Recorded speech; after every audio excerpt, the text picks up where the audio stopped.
Let's get started with our first big story. Renier de Ridder fires back at hater Paulo Costa.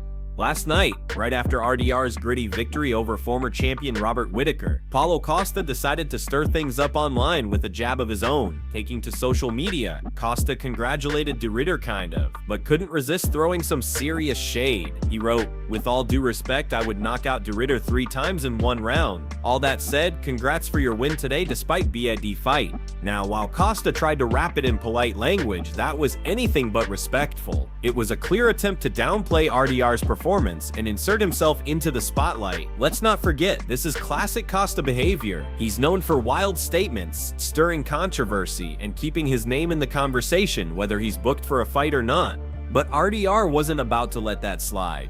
Responding quickly during his post-fight interview, de Ridder didn't hold back. He said, "There's always a hater out there. Did Paulo Costa never fight Whittaker? What happened? A direct shot, short, sharp, and effective." And here's the context that makes this response even more stinging. For those who may have forgotten, Paulo DA faced Whittaker last year and lost via unanimous decision. It wasn't even close.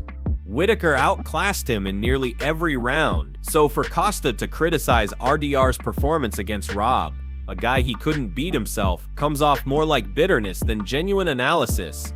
And let's be clear, RDR didn't have an easy night. His fight against Rob was tough, closely contested, and both men had big moments. But at the end of the day, RDR walked away with the win, and that's what matters. Whether or not it was flashy, whether or not it was dominant, he got the job done. Costa, on the other hand, has been mostly inactive, constantly battling issues outside the octagon, injuries, contract drama, and confusing fight announcements that never materialize. So instead of talking from the sidelines, maybe it's time for Costa to step back into the cage and prove he's still a real contender. Because right now, de Ridder has momentum. He's rising in the middleweight ranks, he just took out a top name, and he's calling for a title shot. Meanwhile, Costa is out here throwing Twitter bombs hoping someone takes the bait. Well, RDR did, and he buried him with one simple line. "What happened when you fought Whittaker?" Ouch. That one probably stung a bit. Let us know what you think. Was Paulo just trying to hype himself up, or was that completely out of line? And how do you rate de Ridder's response? Drop your thoughts in the comments below.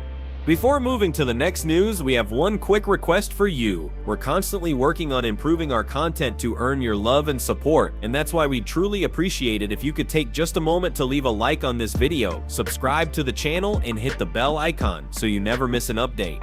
Your support really helps us grow and bring you even better content every single time. And of course, don't forget to leave your opinion in the comments. Let us know what you think we should improve next. Your feedback means a lot to us, and we're always listening. Moving on to our second major story, Renier de Ridder is officially calling for a title shot after his big win over Robert Whittaker. Fresh off a hard-fought 3-round war against one of the most respected names in the middleweight division, RDR has his eyes set on championship gold after edging out Whittaker in what can only be described as a close and highly competitive fight. De Ridder now believes he deserves a shot at the title, and he's not shy about it. He wants the winner of the upcoming clash between Khamzat Chimaev and Dricus du Plessis. But let's be honest here, while de Ridder walked away with the win, it wasn't exactly a dominant performance. Both fighters had big moments. RDR controlled the pace at times, used his grappling well, and landed some awkward but effective strikes. Whittaker, meanwhile, had explosive bursts, tagged RDR with clean shots, and even dropped him once. In the end, the judges gave it to de Ridder, but it was close. And in a division as stacked as middleweight, a win like that, while impressive, may not be enough to guarantee a title shot. Fans and UFC matchmakers alike want to see statement wins. You need to do something that makes people stand up and say, "That's the guy, that's the next title challenger." Right now, the top of the division is a shark tank filled with contenders like Imavov, Barallo, Cannonier, and more. Any one of them could be in the mix. Speaking of which, another huge fight is coming up, Caio Borralho versus Nassourdine Imavov. And depending on how that one plays out, it could seriously shake up the pecking order. So while RDR may be in the conversation, he knows nothing's guaranteed. Still, he's staying confident. At the post-fight press conference, de Ridder made his intentions crystal clear.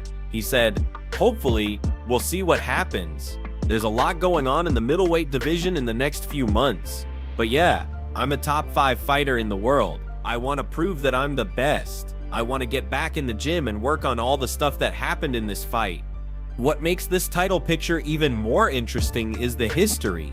And then came a funny moment. Someone mentioned that Zach is offering $10,000 to anyone who can submit him during training. Renier just smiled and said, I hope to submit him and make a little bit more than $10,000 in the cage. A quick, clever response. When asked how confident he felt while waiting for the judges' scorecards, Renier admitted, I was surprised that one judge scored it completely wrong. I thought I had at least 3 rounds. But yeah, it is what it is. I hope to finish him and I did it. So you never know what the judges will make of it. Regardless, a win is a win. And now de Ridder wants gold. Next up, let's dive into a major reaction that's been making waves across the MMA world. Islam Makhachev has spoken out about Ilia being ranked #1 pound for pound. The moment came during the Renier vs. Whittaker fight night in Abu Dhabi, where Islam was spotted cage-side, watching the action unfold, and with cameras rolling and fans watching, the UFC took the opportunity to pull him in for a quick interview. One of the big questions on everyone's mind, how did he feel about being replaced by Ilia Topuria at the top of the pound-for-pound rankings? And Islam's response, calm, measured, and full of confidence. He said, well, it's marketing. They're doing it on purpose to promote this fight. People are already interested in it, so they're doing it right. We will be fighting for the #1 spot in the rankings.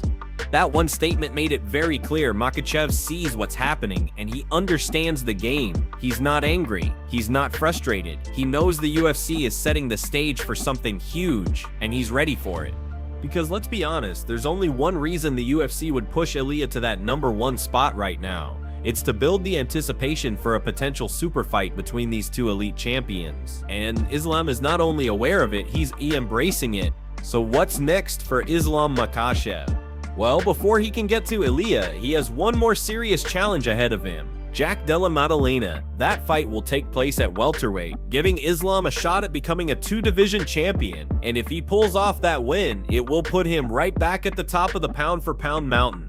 During his interview, Islam confirmed that the fight with JDM is 90% done and most likely set for November. He said, we already have an agreement. It's 90% probably November.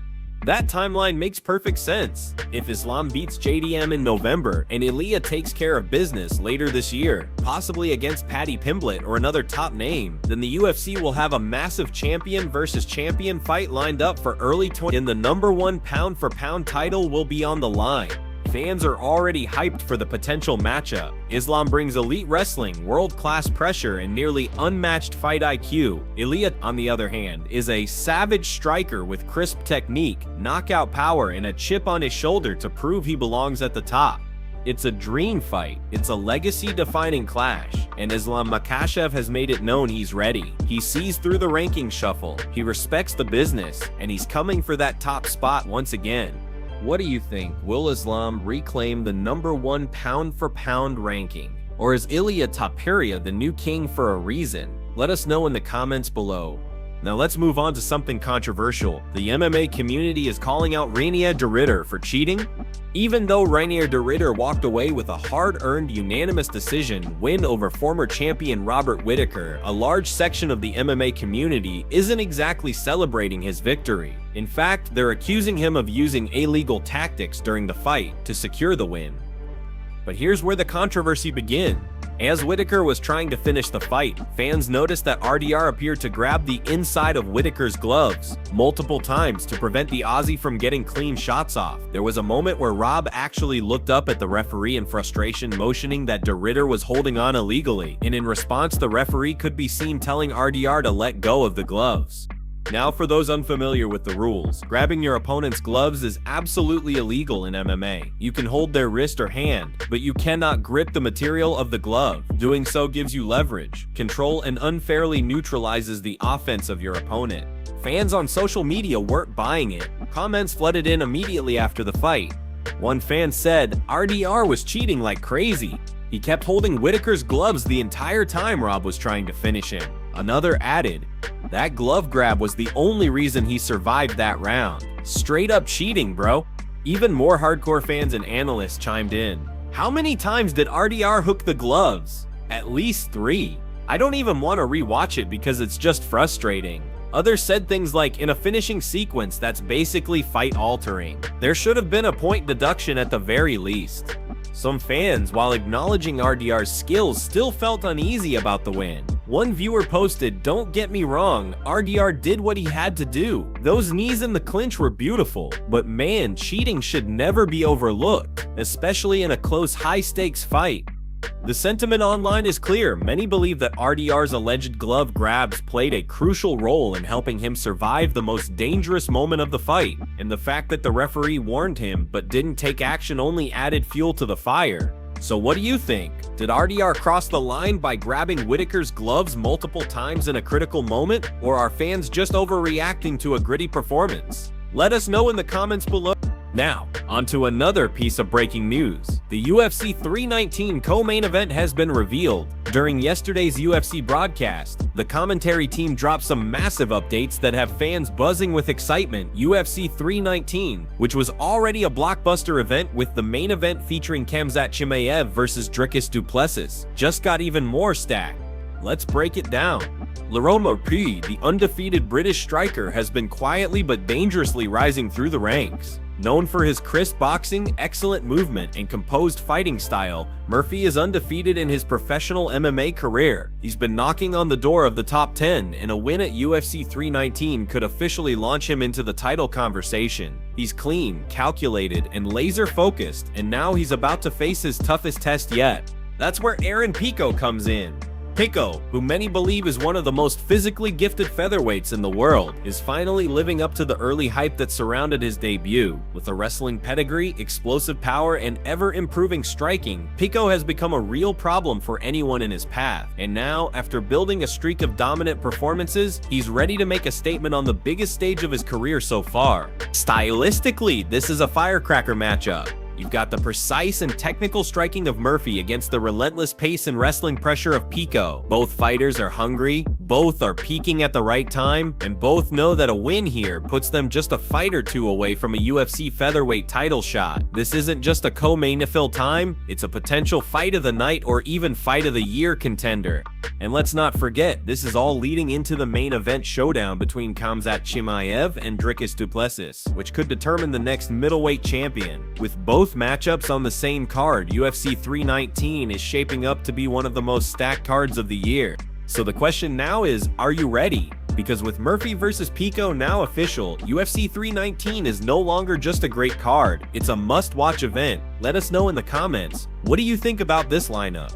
And finally, we've got a massive announcement that's sending shockwaves through the MMA world. Islam Makhachev has officially confirmed that he's fighting Ilia Topuria after his upcoming bout with Jack Della Maddalena. Yes, you heard that right. The reigning lightweight champion is already planning his next move, and it's the super fight fans have been dying to see. Islam versus Ilia is on the horizon, and it's going to be for more than just gold. It's for that coveted 1 pound for pound spot.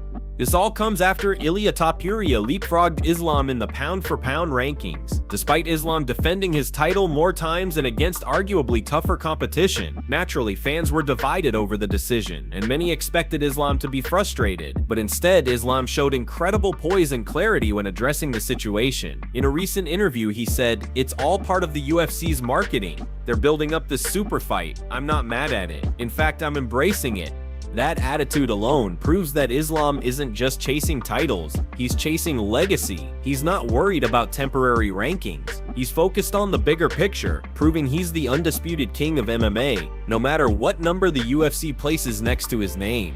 Let's break it down. Islam is first set to face Jack Della Maddalena in a bold move to jump up a weight class and test himself at welterweight. That's a dangerous fight. JDM is known for his striking power, slick boxing, and relentless pace. But Islam is confident that his grappling and fight IQ will carry him to victory. If he wins and stays healthy, the path is set. He'll return to lightweight to face Ilia Topuria, the man who took the featherweight division by storm and recently dismantled Alexander Volkanovski. Ilia, on his end, is rumored to be facing Paddy Pimblett by the end of the year. While that fight hasn't been officially confirmed yet, it's expected to be a showcase bout to keep Ilia active and build even more momentum heading into the super fight. From a stylistic perspective, Islam versus Ilia is a dream matchup. You've got Islam's elite wrestling, world-class grappling, and suffocating top control versus Ilia's razor-sharp boxing, elite movement, and championship mindset. Both fighters are undefeated in title fights. Both have beaten some of the best names in their divisions. Both are young in their prime and laser-focused on greatness. And let's talk about the stakes, because they're sky high. This isn't just about becoming a double champ or collecting another belt. This is about becoming the face of the UFC, the undisputed P4P1, and etching your name in the history books alongside legends. Make no mistake, this fight is going to define an era. Whether you're Team Islam or Team Ilia, one thing is clear: this is going to be one of the biggest and most important fights in modern UFC history.